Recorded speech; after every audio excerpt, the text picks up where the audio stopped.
আসসালামু আলাইকুম। আমি আবার একটি নতুন রেসিপি নিয়ে আপনাদের সামনে হাজির হলাম।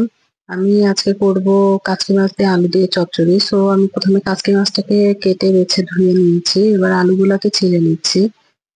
আলুগুলোকে ভালো করে ছিলে ধুয়ে নিব। যেহেতু এগুলো নতুন আলু পরিষ্কার করতে খুব বেশি সময় লাগে না।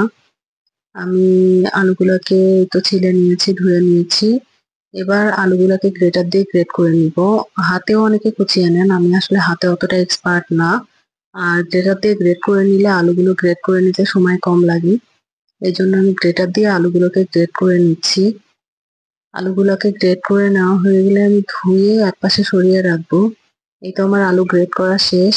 এবার আমি আলুগুলোকে ধুয়ে সরিয়ে রাখছি। এবার আমি একটা কড়াই নিয়ে নিচ্ছি।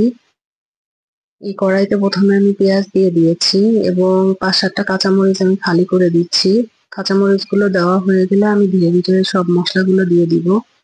আমি এখানে নিয়ে নিচ্ছি ১ চা চামচ হলুদ,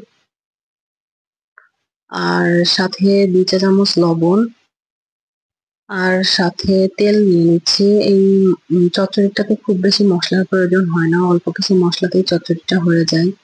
এবার আমি তেল দিয়ে আলুগুলোকে দিয়ে দিচ্ছি। আলুগুলোকে দিয়ে খুব ভালো করে মাখিয়ে নিতে হবে। চচ্চড়ির স্বাদ অনেকটা ডিপেন্ড করে মাখানোর উপর। আপনার মাখানো যদি ভালো হয় তাহলে চচ্চড়িটা খেতে অনেক স্বাদ লাগে। আমি মাখানোতে অতটা এক্সপার্ট না। আমার বেশিরভাগ তরকারি আমার শাশুড়ি মাখিয়ে দেয়। যেহেতু উনার অনেক অভিজ্ঞতা, উনাদের মাখানোটা আসলে অনেক ভালো হয়। আমি ধীরে ধীরে শিখছি। এই তো আমার মাখানোটা অলমোস্ট হয়ে গিয়েছে। আমার মাখানো হয়ে গেলে এবার আমি এটাতে মাছ দিয়ে দিব। আমি এবার মাছ দিয়ে দিচ্ছি। মাছগুলো দিয়েও ভালো করে মাখিয়ে নিতে হবে যাতে মাছের গায়ে লবণ, হলুদ ভালো করে লাগে। এই তো মাছ দিয়ে মাখিয়ে নিলাম। মাখিয়ে নেওয়া শেষ হয়ে গেলে আমি এটাতে কিছু পরিমাণ পানি দিয়ে দিব। আর খুব বেশি বেশি পানি দেওয়ার প্রয়োজন নাই। বেশি পানি দেওয়া লাগবে না এই জন্য, কারণ এটা মিহি করে কোচানো আছে আলুটা। খুব অল্প পানিতেই সিদ্ধ হয়ে যাবে। আর অল্প পানি দিলে চচ্চড়িটা খেতে অনেক স্বাদ লাগে। আমি এখানে ধনিয়া পাতা দিয়ে দিচ্ছি। ধনিয়া পাতা দিলে যেকোনো তরকারি বা চচ্চড়ির স্বাদ অনেক গুণ বেড়ে যায়।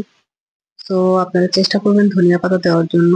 আমি উপর থেকে কিছুটা ধনিয়া পাতা কেটে ছড়িয়ে দিলাম। এবার আমি এটাকে চুলায় বসিয়ে দিব। এই তো আমি চুলায় বসিয়ে দিলাম। চুলায় বসিয়ে দিয়ে আমি ঢাকা দিয়ে দিব। ঢাকা দিলে চচ্চড়ির আলুগুলো সিদ্ধ হয়ে যায় আর খুব দ্রুতই রান্না হয়ে যায়। এটা রান্না হতে ১৫-২০ মিনিট সময় লাগে। এই তো আমার চচ্চড়িটা হয়ে গেছে। এটা গরম ভাতের সাথে খুবই ভালো লাগে। আপনারা বাসায় ট্রাই করবেন।